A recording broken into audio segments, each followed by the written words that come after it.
Welcome to the interview show. This is Scott Wood, your host. Right now, I'm sitting in the tour van belonging to a gentleman called Kim Churchill. Hello, I'm Kim Churchill. Kim, how has your day been? It's been good. We've come from Victoria, had a snooze on the ferry. That's about it. Since we're sitting in your tour van right now, I would love you to point out one interesting object that has a funny story behind it.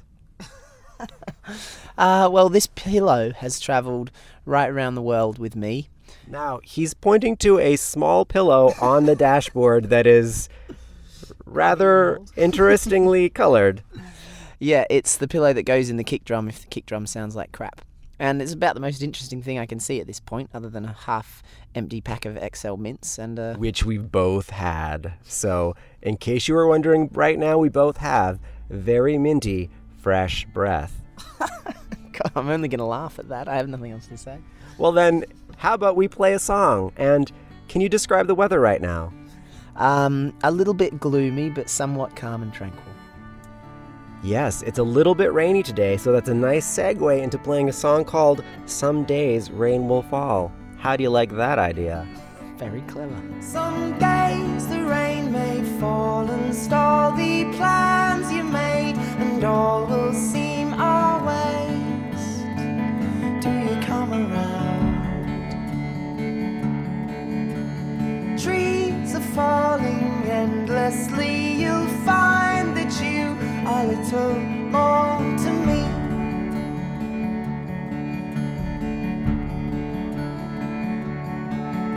In the highest times, the greatest falls, the rhyming lines of past will soon distort. I'd call for help, but I am fine. The blinding rain was only in my thoughts.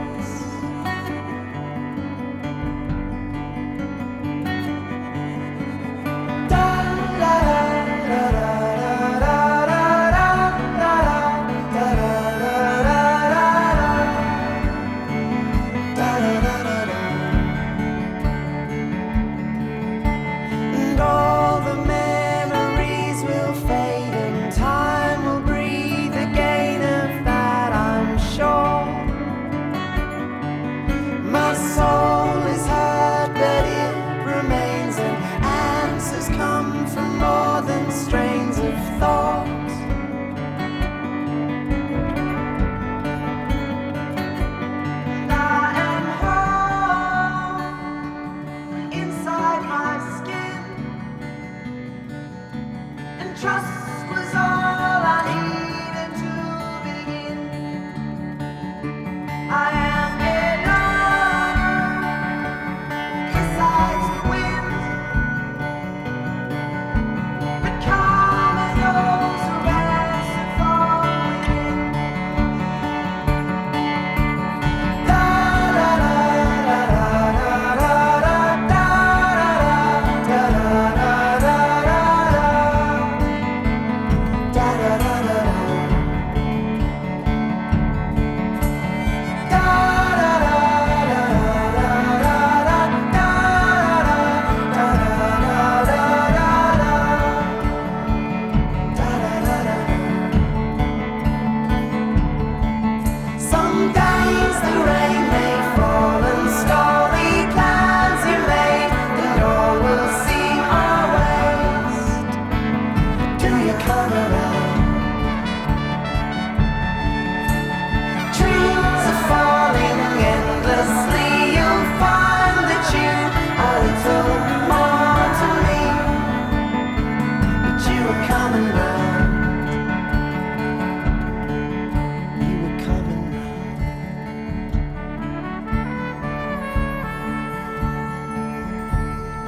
Welcome back to the interview show. This is Scott Wood, your host. You just heard Some Days Rain Will Fall by a guy called Kim Churchill. That's off his new record, Silence Win. I've got Kim sitting right here beside me, and I'd love it if you could say a few words about this song. Well, it's basically a piece I wrote about dealing with the inherent disappointments that come with a large list of expectations out of life, and the the ideas of pros and cons of having a lot of expectations and the pros and cons of breaking them down and dealing with disappointments and realizing that they're not so detrimental after all. So can you talk about one big expectation / disappointment that you've had that maybe inspired this song? Yeah, that was well said. Well asked.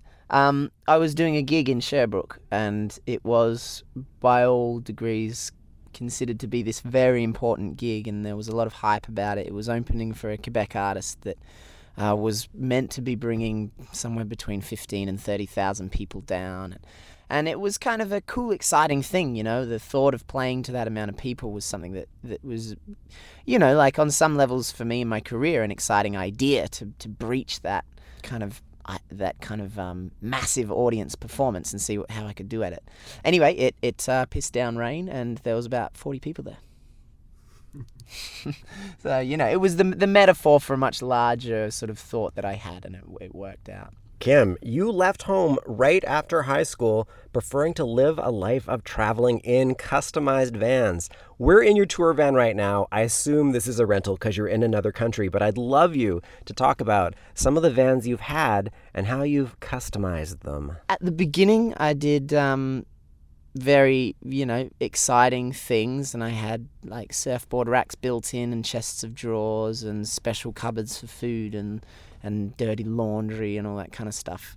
These days, I pretty much just build a false floor in the back, put a mattress on it, and I've been through about 9 vans now in different countries, and even now I actually don't own a van anymore, sadly. I'm down to a backpack and a laptop bag. Okay, if a young band was listening to this interview and we're thinking, Kim Churchill, I like what he's done. I'm thinking about getting a van and customizing it. What's the first thing you would tell them they should do to their van? I would say get some good speakers. Yeah, make sure you've got good ways to listen to music, because you're going to spend a lot of time in there, and if the speakers are crap, then life won't be great. All right, some nice advice. You've also said, I've got a lot of van questions today. No, I'm just kidding. Just one more. You've also said that getting tipsy is a great way to fall asleep in the tour van in a noisy city. So, first question, what alcoholic beverage helps you get drowsy the best? Red wine. Definitely red wine. Yeah, that's a given. Thank you. Thus ends the van part of the interview. So, Kim Churchill, back in 2009, you won a busker competition. You were only 19 at the time. So, I have to ask you, what could all musicians learn about their craft if they spent a summer or two busking? That's a brilliant question. I think that the thing that busking really helps with is how to sort of deal with the average person, and to get an idea in your head of how to deal with a large range of different people, and sort of in your head you make a kind of a medium, you know, like a happy middle ground. And what busking does is allow you to see all those different things. You play to small children, you play to old people, you play to young people, middle-aged people, and you see which songs, which styles of performance, which brands of energy bring people in, and which people they bring in and which don't. Other than that, I think it helps add a nice element of humility to a performance and keep you from ever thinking you're too good. Hello, my name is Kim Churchill, and you're listening to The Interview Show with Scott Wood. I was running for the hills, I knew no more about today. And thinking backwards, thinking forward, either way, not much to say. Isolation's quite a way to deal with this mess. Falling at my feet, I knew my time was gone, and I was alone. Sick thinking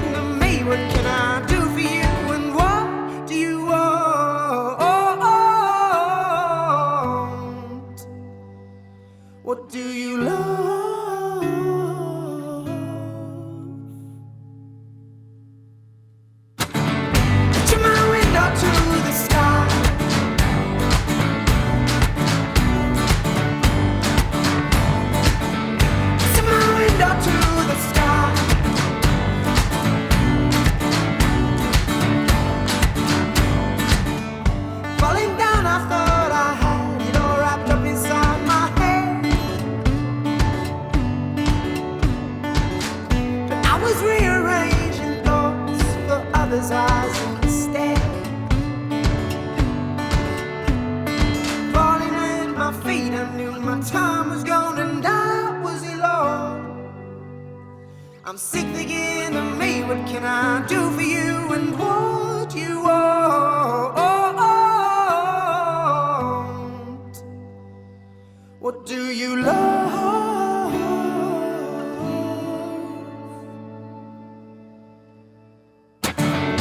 To my window, to the sky.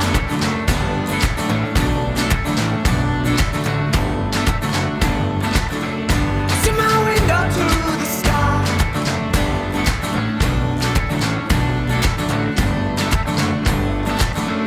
To my window, to the sky.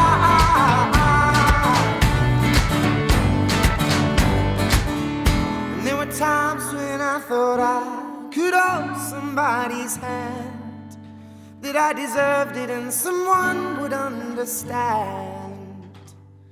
But I just seem to break the people that I find.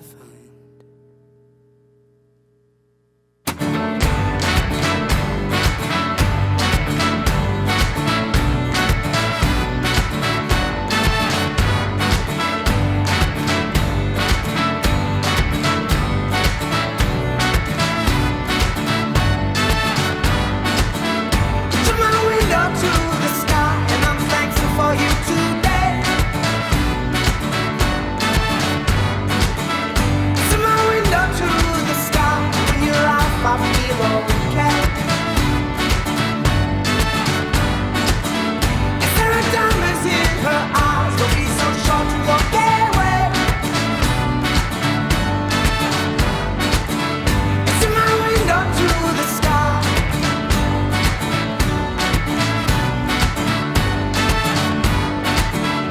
To my window, to the sky.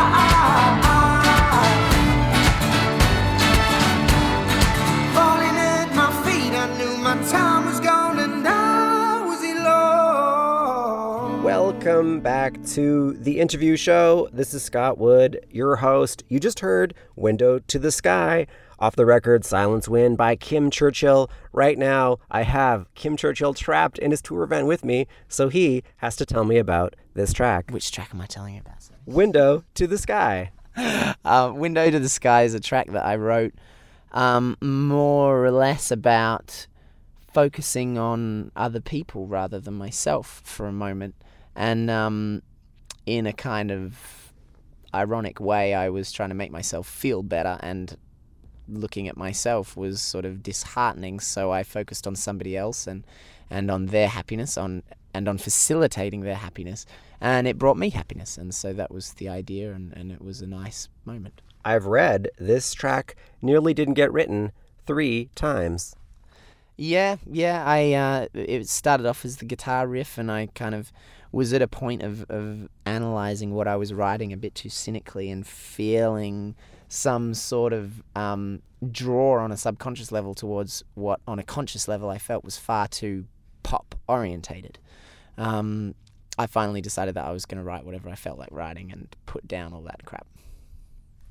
I'm glad you did. Thank you. Yeah, me too. Kim Churchill, are you still a one-man band? And if the answer is yes, can you describe your setup so that people who are hearing the music understand how unique you are? Yes, I am still a one-man band.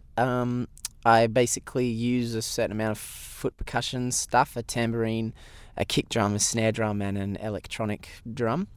Then I have several different lines of guitar, which I sort of blend together into the harmonic side of things, and I make the melodies with harmonica or my voice. And I kind of do all this myself. All right, Kim Churchill, let's talk a bit about music. You've said this about making music. You've said that experimenting is the most interesting part. So I have to ask you, can you tell me about the last time that you experimented, and be as descriptive as possible? Well, every night when I wander on stage, really, I'm lucky in the fact that being on my own, I can do a lot of experimentation when I play because nobody has to follow me and I don't have to follow anybody. So, last show that you played, let's talk about some experimentation. All right. I played a song by Steelers Wheel, and I'd never played it before on the stage or anything. And For people who don't know, Steelers Wheel is... they're a band from the 60s, I would say. They're most famous for their song Stuck in the Middle with You, which was the one that I played. And I just kind of did it because we were in a pretty raucous club sort of atmosphere, and so I began with trying a drum beat on my feet, and it actually didn't work, so I started another drum beat. Brought in the guitar and sort of got to a place where I was comfortable, and then there's moments when you get comfortable with something that's new where you have that real magic. And, I think three performances of Steelers Wheel down the track, we might have lost that magic, and it's that moment of magic that I think experimentation is brilliant for creating. The new record is called Silence Win, and you released it on April Fool's Day. That's April 1st. So do they have April Fool's Day in Australia?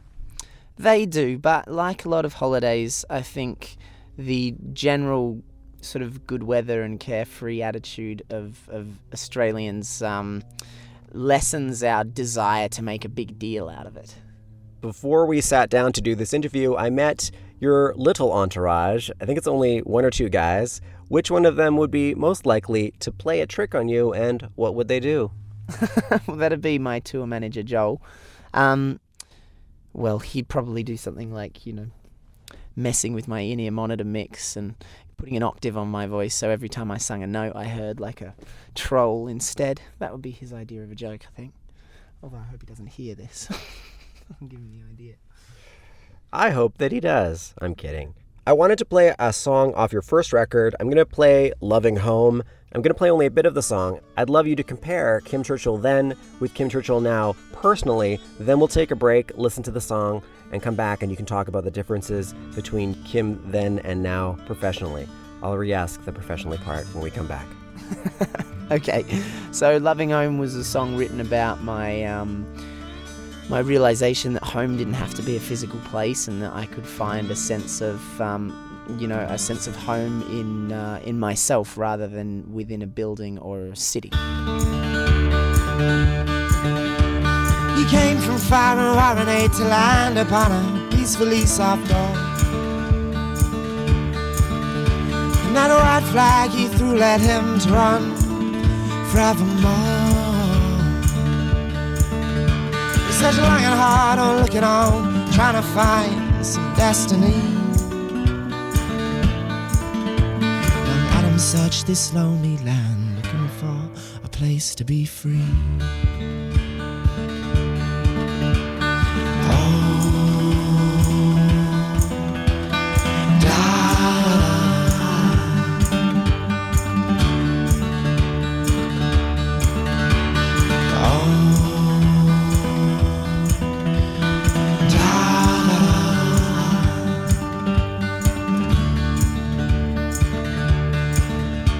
Oh, thousands of years went by, found so many different ways to think.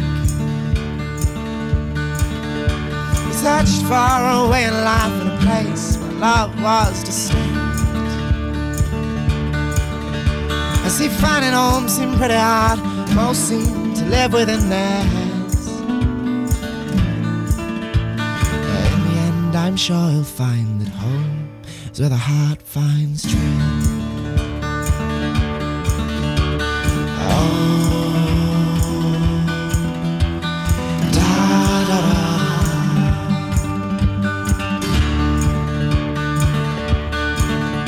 I said, hey, loving home.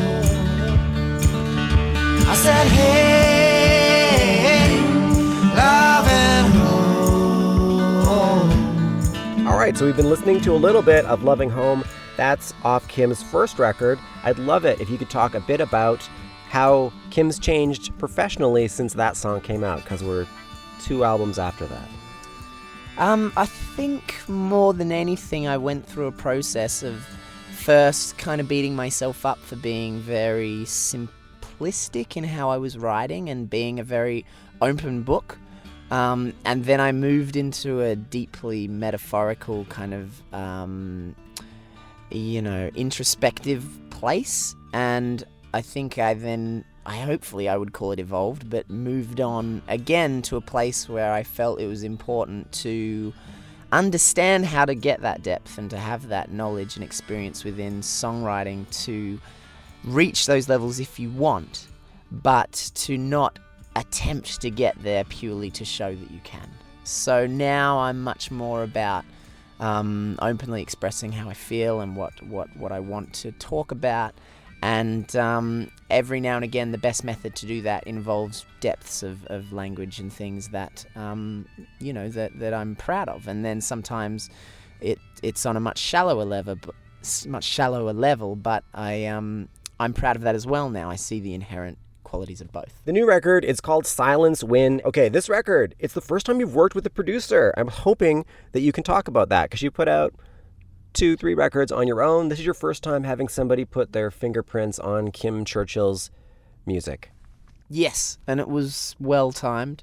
I had had enough of my own fingerprints on it, and I was interested to see what would happen if I let somebody else take control. It worked really well because I was able to focus more on the performance. You've used words like clarity to describe working with somebody else, so I'd love you to talk a little bit about that. Well, I think that especially as an artist, I'm guilty of becoming very absorbed in what I'm doing, and I find often that the further into that I get, the harder it is to see the entire picture for what it is.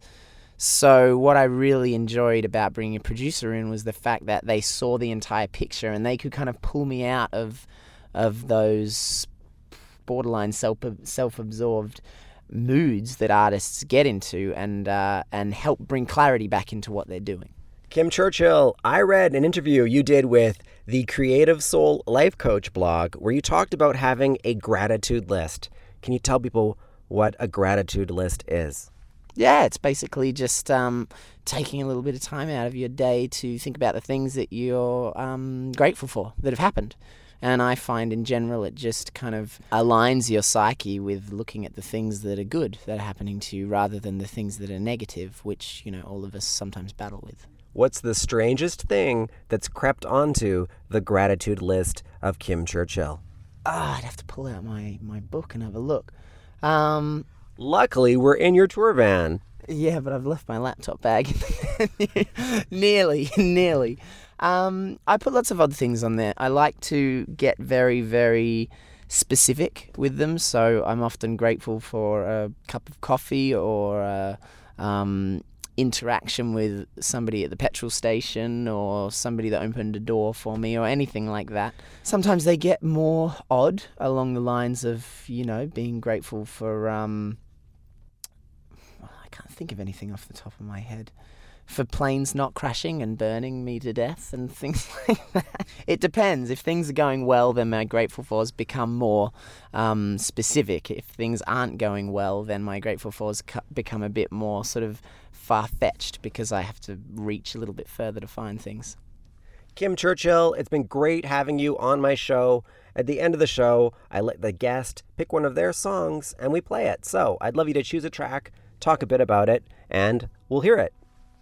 I think I'd like you to play a track called Fear the Fire, which is basically my analysis of the pros and cons of ambition. And what we basically tried to do was bring out sonically the sort of fiery, hot, dangerous side of ambition, and kind of plaster it against the more productive, beautiful side of ambition, and show both. Fear the Fire.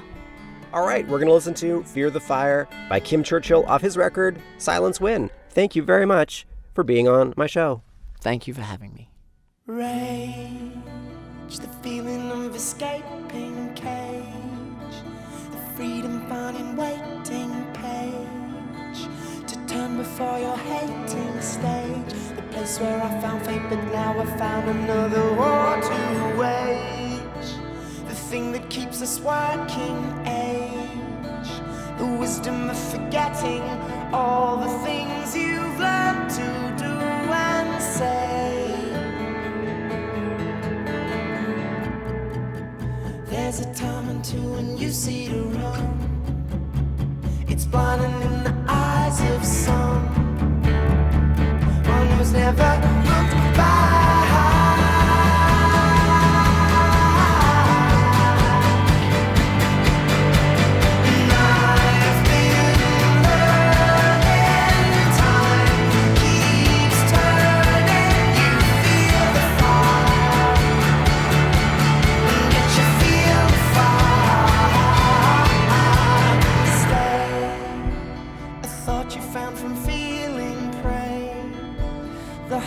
Always kneeling today. The last thing we're doing, stealing, pushing through the ceiling, looking for someone dismay. The failure found in hope and disarray. Confusion as you're floating astray. Last feeling of escaping, catching what you're hating, pushing on another way.